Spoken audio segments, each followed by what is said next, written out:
Sorry. Okay. Okay. Thank you very much for the invitation today.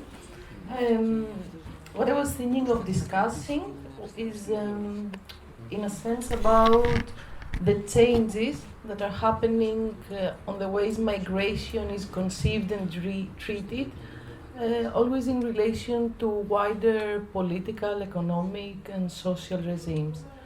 And in order to do so today, I am kind of comparing two very emblematic, let's say, moments.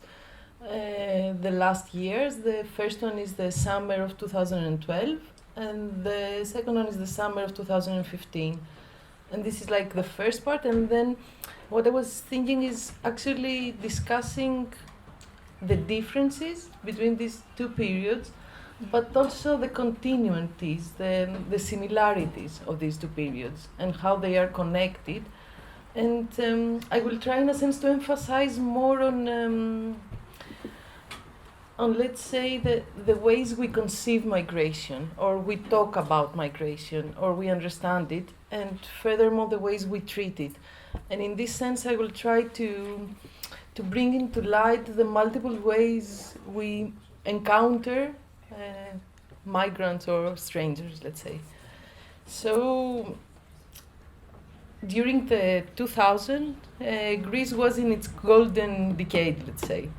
So the joining of the European family was celebrated as progress and development. The Olympic Games of 2004 brought back the old glory and lots of debt, while powerful Greece was, in a sense, the slogan of the period. However, these expectations began being belied well before the end of this decade. And by 2007, 2008, signs of financial recession are beginning to show, while by 2010, the first memorandum is signed. The period that followed constitutes a radical historic period of multiple dimensions for Greece, a period that is not yet finished. The harsh austerity policy, the privatizations, and the reduction of public spending in the next years make unemployment soar and reduce incomes to never-before-seen lows, while the already limited social state is essentially abolished. The economic and social crisis rapidly leads to a political crisis and to the emergence of massive social movements. Under this climate, the dominant political parties started investing on fear and insecurity, actually instrumentalizing migration as a threat for the whole of the society. The summer of 2012 is indicative. I have to make this work also. So the election period of June 2012 was characterized by a rivalry in xenophobic and racist arguments by the representative of the dominant parties, with the polls showing a complete overturn of the political scene and the possibility of Syriza then becoming the first party, as well as the ensured election of the Nazist Party of the Golden Dawn. One of the largest staged operations against illegal migration took place. The later Prime Minister, Samaras, uses as a main slogan in this period to reclaim our cities, meaning from the illegal migrants.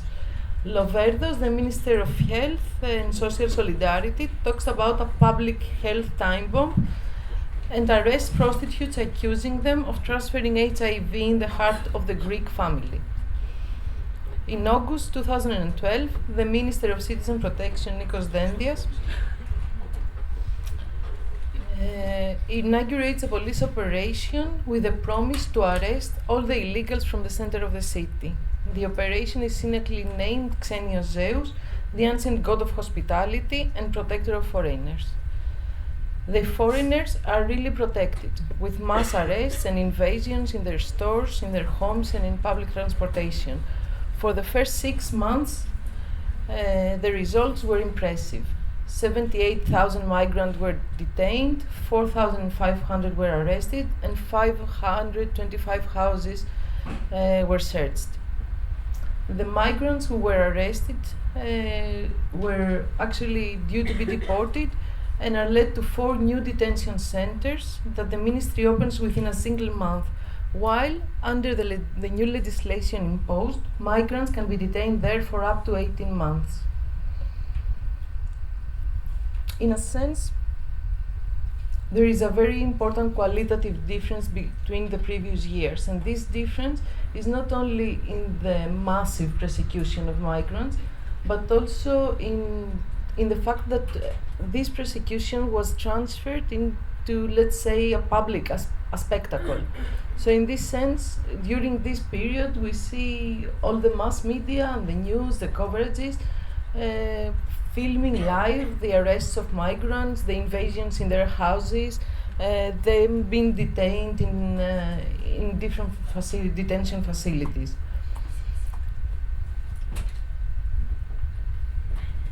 In this sense, the difference between the summer of 2012 and 2015 is very important. We have seen many different changes, and I think in order to think about these changes, we should focus in three interrelated issues. The first one is the massivity of the movements, of the refugee movements. The second one is the widespread solidarity movements that rose during this period. And the third one is the change in the government. And I think these three issues are really interrelated and are in, let's say, dialectic tensions between them. So in this sense, we could say that the images of hundreds of dinghies and thousands of people that arrived in the Aegean coast during this summer would have been easily interpreted as an invasion or an attack in our borders, as it used to be in the past at least. However, this exact characteristic, this massive movement of people, couldn't be controlled or even canalized. It was very difficult, not only for Greece, but for the whole of Europe, to instrumentalize it within various explanation schemas and interpretations. It was a movement, probably not by motive, but still as a result, so decisive and massive that could not be stopped, controlled, or detained as it used to be. At the same time, the profile of the refugees arriving kind of changed. So it was no longer the young man alone from Afghanistan or Pakistan that used to arrive in the coast, but it was actually families from Syria, a country of a well-known war.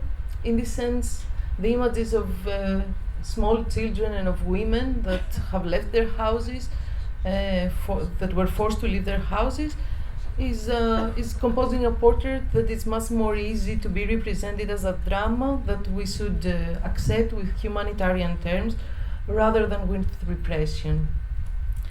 At the same time, a huge wave of solidarity spread throughout the country. Not primarily NGOs or organized collective, but people from every city or village that the refugees arrived would participate in order to help them. People would cook, gather clothes, provide housing, collect money, and actively assist the refugees in every possible way. Also, many people from all over Europe and beyond reached Greece in order to provide factual solidarity to the refugees in need. This positive reaction from the majority of the society, I think it's very connected to the change in the government. In this sense, the newly elected then Syriza government was coming from a left-wing party that was for many years involved in struggles supporting migrants and refugees. In this sense, Syriza, at least in its first steps, couldn't apply the same repression policies. So it stopped the pushbacks in the Aegean Islands. It didn't use detention centers in order to imprison people. It actually opened and functioned for many months some open reception centers, and also tried to accommodate the movement of people throughout Greece. Furthermore, in the level of discourse, Syriza generally portrayed the people not as illegal and clandestine, but as refugees who need help and support.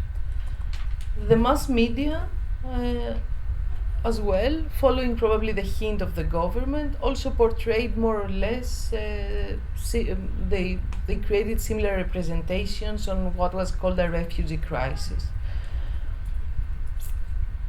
So during this long summer of 2015, the European borders were kind of opening through in different ways for the people that were till then defined as a threat and unwanted. However, if we look kind of closer in the discourses and practices during this long summer of 2015, it does not only reveal the differences but also continuities and similarities to the previous model of border and migration management. So let's take as an example a very common expression that everybody is using, from EU and mass media to the Greek government, the term refugee flows. In this sense, it seems like a neutral term, but in a way, it is at the same time a quite problematic one.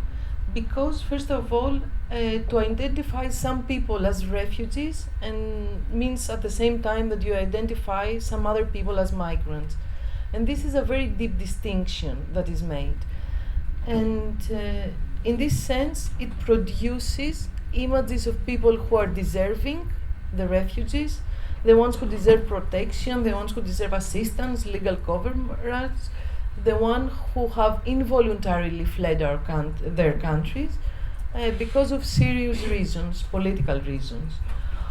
In contrast, you create another category, the category of migrants, which are the undeserving ones, the ones who have left their countries under personal choice, as presented, the adventurers who just want to gain personally from the EU's wealth and security. Across many historical and geographical contexts, the discursive framings of migration have taken many forms. So it could be legal or illegal, voluntary or forced, can be immigrants or refugees, economic or political, and of course transit, cyclical, temporary. These kinds of categorizations, divisions, and hierarchizations have more to do with the regimes of control and management of migration rather than actually describe the subjects and their motives. They are, in other words, political and legal framings of migrant bodies that are echoing the anxieties of the receiving states. They do at the same time reflect certain constellations of power relations, as the actual question is not only how do we categorize people, but who has the power to designate and to construct these categories, and within which context. So in the current conditions, the delineations of the deserving refugee from the undeserving migrant has very concrete consequences. Since October, the Balkan route was open only to the deserving ones, coming either from Syria or from Afghanistan, while people coming from other areas, for example Maghreb, were denied entry. Also, in the hotspots that will function within the next month, it seems that there will be their basic thing will be a filtering of these flows. The deserving ones will be welcomed, the others will be deported. Of course, these categorizations as political identities attributed by national or international legislation are also very fluid. In this sense, the people from Syria who are now portrayed as deserving refugees might, within the next years, and when the war in Syria is over, to be downgraded in immigrants. And if they don't leave the EU territory, they might be further downgraded and named again illegals. On the other hand, the word flow that accompanies usually the refugee flows is also a curious term. And it's curious because the flow can become a torrent that will flood the well-being of the imagined homogeneity of Europe. Because also the flow is something uncontrolled that implies the need to canalize and manage it. And of course, because using metaphors from the natural world to describe social phenomena always obscures them. In this sense, massive population movements are not natural phenomena. They are results of violence, oppression, and exploitation within the regimes of capitalist and even global development. Another continuity with the previous years can be found in the Bible between illegalization and pity. Because in a way, both illegalization of the migrants and the philanthropic reception of the refugees have a similar core. And this is the hierarchical relation they produce between the local and the stranger. In this sense, either as an enemy or as a victim, the stranger is somebody below, whom we decide if we will exterminate or reject, or we will help. In this sense, I think an important difference between grassroots solidarity and NGOs or state agencies can be found in the way solidarity is described and experienced. In this sense, solidarity is not only about giving, help, food, shelter, whatever, but also about understanding and valuing the things you take in terms of emotions, in terms of knowledge, in terms of experiences and networks. As a very dear friend from Afghanistan once told me, I give food to refugees not because I feel sorry for them, but because I once needed this help and I know I might need it again within the next years. And I think this is a very differentiating meaning of solidarity. It's very different from understanding as a thing that you give and you also take, not because you feel superior, but because in many ways you feel equal with the other. And in this sense, I think fighting for the rights of migrants and refugees is not a philanthropic act based on discourses of human rights. It is about the active production of these rights in our everyday lives. And this production of rights is not only for migrants. It is about the expansion of spaces of freedom. It is about the embodied participation in collective claims. It is about producing places of struggles. It is also about the emancipation of the ones who are below, either they are migrants or locals. In this sense, I think that the fight against racism and exclusion is not a secondary issue, as it's very often described among left discourses. Because racism is not just a stereotype and does not work primarily in the sphere of ideology. Because racism as well as nationalism are embedded within wider relations of power that shape practices and attitudes which are at the heart of class differentiations and social hierarchies. Hence, migrants are not just foreigners or strangers, but are also workers, and in many cases, the most exploited parts of the working classes. In this sense, fighting against racism and fighting for equal rights, in this sense, becomes a way to stop these multiple hierarchizations and differentiations, while bringing to light the common histories of exploitation and violence and the common places of struggle. So to conclude, this summer of 2015, however long it was, it didn't seem to last forever. And since October and under the pressure of EU, the Balkan route is closing as country by country, more more walls and fences are built. Police forces and armies are ordered in the dangerous borders.